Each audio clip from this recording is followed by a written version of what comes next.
అజిభీదఫా విశ్వేశకీ స్వాముల వారికి నమో నమ. నారాయణ. తమ పేరు విని శతవృద్ధులు అనుకున్నాను, కానీ అతి పిన్నలు అయినా యతీశ్వరుడు.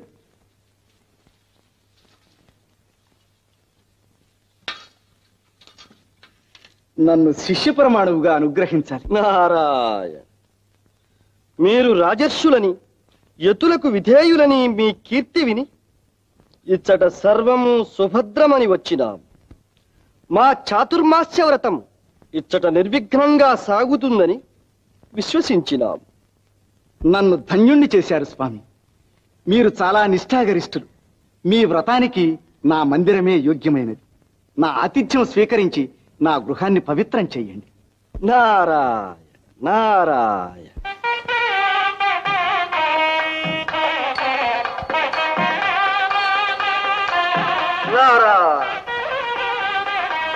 ఏదో ఆతిథ్యం అనుకుంటే చివరకు ఎంత పని చేశారు. కాదు స్వామి, పాదపూజ చేయకుండా ఎలా? ఏమైనా మీరు పెద్దలు, పైగా రాజర్షులు, మీ అంతటి వారు. అదే స్వామి, నిజంగా మీ మహిమంతా మీ వినయంలోనే ఉంది.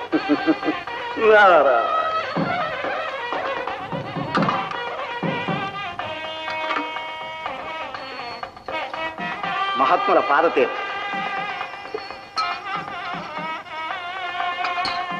నారాయణ. రా గోపాలకృష్ణ, స్వాముల వారి పాదతీర్థం. నారాయణ నారాయణ. మా తమ్ముడు కూడా మీ దర్శనానికి వచ్చినాడంటే అది మీ మహిమే. నారాయణ. మా మహిమ కంటే మీ భక్తే హెచ్చు. సుభద్ర, ఇలా రామ్మా.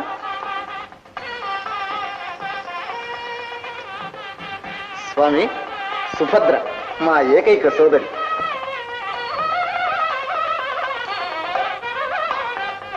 కళ్యాణము. ఈ కన్యకు మీ ఆశీర్వాదమే ఒక మంచి దారి చూపిస్తుందని నా విశ్వాసం. మీ దీక్ష పూర్తయ్యే వరకు మీ సేవ చేసుకోగలరు. నారాయణ. ఇంత సుకుమార సుందరి చేత పరిచర్యల? స్వామి, మీ ఇష్టాయిష్టాలతో కాదు, మా అన్నగారి మాటే చెబుతున్నాను. మా ఆశయం మీ వంటి నిర్వికార నిర్వికల్ప నిరామయ నిరంజనులను సేవించటమే మా చెల్లెలి సుభద్రకు శుభప్రదమని. గోపాలకృష్ణ అన్నగారు, నీవు కూడా ఇంటి విషయాలలో ఇంత శ్రద్ధ చూపిస్తున్నావంటే ఇది స్వామివారి మహిమేనంటాను. నారాయణ. ఇక మా ధ్యానములో మేముండవలేదు. మంచిది స్వామి. సుభద్ర, ఇంకా వారి గౌరవ సత్కారాలు చూసుకోమ్మా.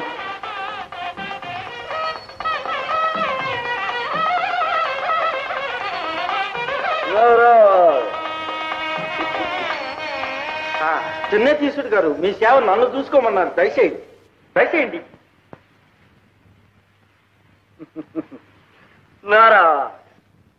అన్నగారు అన్నగారు, స్వామి ఎదుట మీ మాటే నా మాటనే అన్నాను. కానీ అన్న తర్వాత ఒక చిన్న సందేహం. ఏమిటి? అదే ఏమీ లేదు. స్వామి వయసులో చిన్నవాడు, పైగా చక్కనివాడు.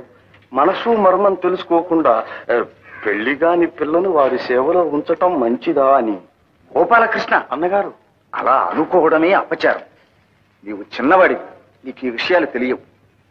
యతీశ్వరులంటే యతీశ్వరులే అనుకోవాలి. చూస్తుండు, ఈ మహాత్ముని సేవలో మన సుభద్ర మంచి బుద్ధిమంతురాలవుతుంది. అలాగే కానివ్వండి అన్నగారు.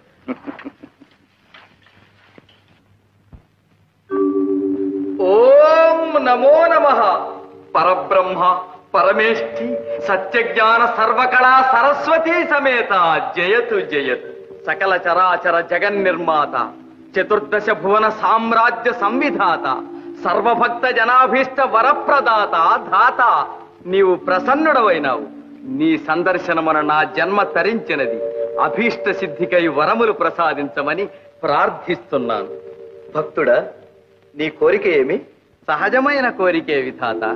తెలిసి చేసినా తెలియక చేసినా నా చేతలు మాత్రము ప్రసిద్ధములై నా చరిత్ర త్రికాలముల యందు త్రిలోకవాసులు స్మరించున్నదిగా విధింతువుగాక అని అంజలి ఘటిస్తున్నాను. తథాస్తు.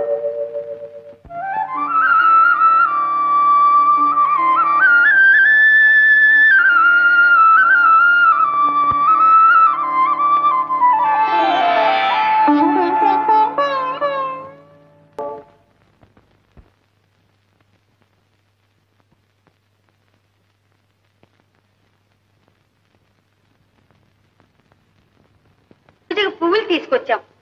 నారాయణ నారాయణ.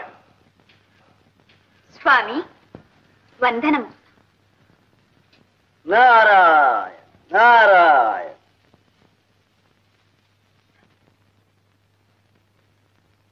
స్వామి స్వామి పళ్ళు పలహారాలు తీసుకొచ్చాం. ఫోన్ చేస్తారా? నారాయణ నారాయణ నారాయణ. దేవి, నీ భక్తుణ్ణి గదు, నా హృదయమే అనుకుని ఈ పుష్పాన్ని స్వీకరించు. దేవి, ఈనాడు ఎంత ప్రసన్నంగా ఉన్నావు. కళ్యాణి, ఏం అలా చూస్తున్నావు? నేను నా వేషం ఎవరినైనా జ్ఞాపకం చేస్తున్నానా? అవును స్వామి. ఎవరిని? పూర్వం ఋషి శృంగుల వారిని ఒక మహర్షి ఉండేవారట. ఇప్పుడు వారు మీ వంటి వారే కదా అనిపిస్తుంది. నారాయణ నారాయణ. అపచారం. ఆ మహర్షికి నాకు సామ్యమా? కళ్యాణి, నేను నా ముక్తికాంతకు దాసునయ్యాను, లోకువైపోయాను. స్వామి మీ ముక్తికాంత ఎవరో అడగవచ్చునా? ఆహా, అవశ్యం అడగవచ్చు. కానీ నీకు జ్ఞానం పరిపక్వం అయ్యే వరకు ఆ వేదాంతం అర్థం కాదు.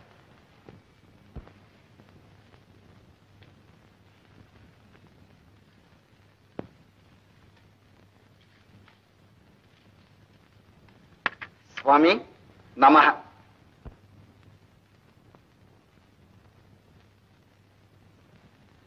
మా సోదరి మీకు సపర్యలన్నీ చక్కగా చేస్తున్నదా? ఆహా, మనోహరంగా చేస్తున్నది. ఇంతకు మీరు వచ్చారేమిటి? మనవి చేస్తాను.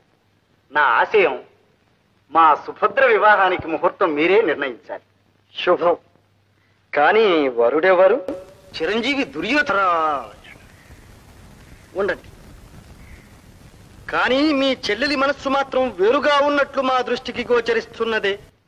స్వామి, సుభద్ర మనస్సు అర్జునుని మీదే ఉన్నట్లు మా రేవతి చెప్పింది. మీ దివ్య దృష్టికి కూడా కనిపించిందంటే ఇక అది రూఢి అన్నమాట. అందుకనే మనలో మాట.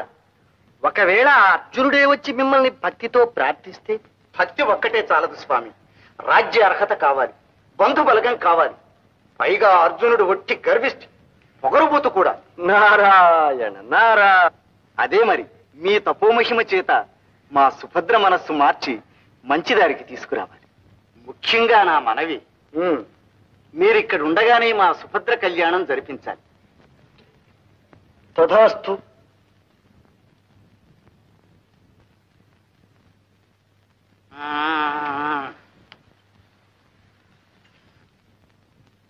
అయ్యో చిన్నముని, మీ స్థావరం జారి పడ్డదే.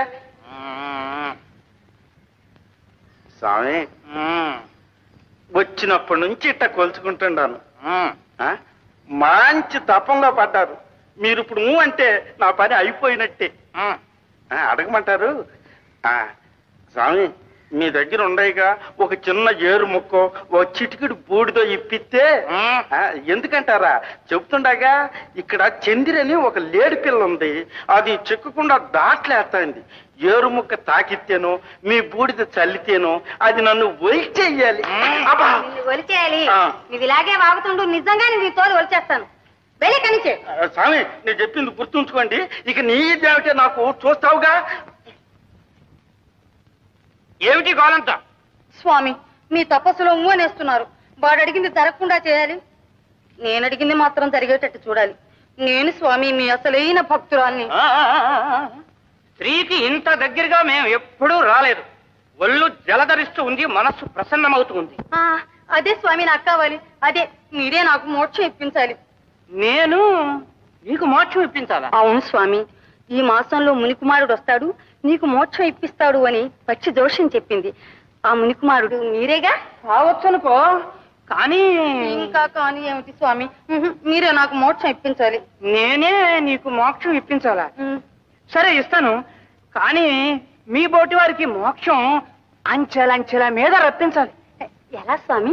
ఎలాగంటే యవ్వనంలో పెళ్లి, ఆ తరువాత సంసారం, ఆ తరువాత వానప్రస్థం, ఆ తరువాత భర్త సన్యాసం పుచ్చుకుంటే భార్యకు వచ్చేది మోక్షం.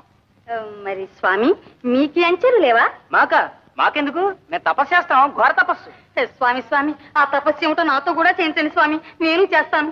అంత దగ్గరగా అక్కర్లేదు, అయినా ముహూర్తం చూడాలి, మంత్రోపదేశం చెయ్యాలి. అబ్బా అవన్నీ ఎప్పుడు స్వామి? రేపు రా చెప్తాను. సరే వస్తాను. పక్షి దోషం నిజం అవుతుంది, నాకు నమ్మకం ఉంది. స్వామి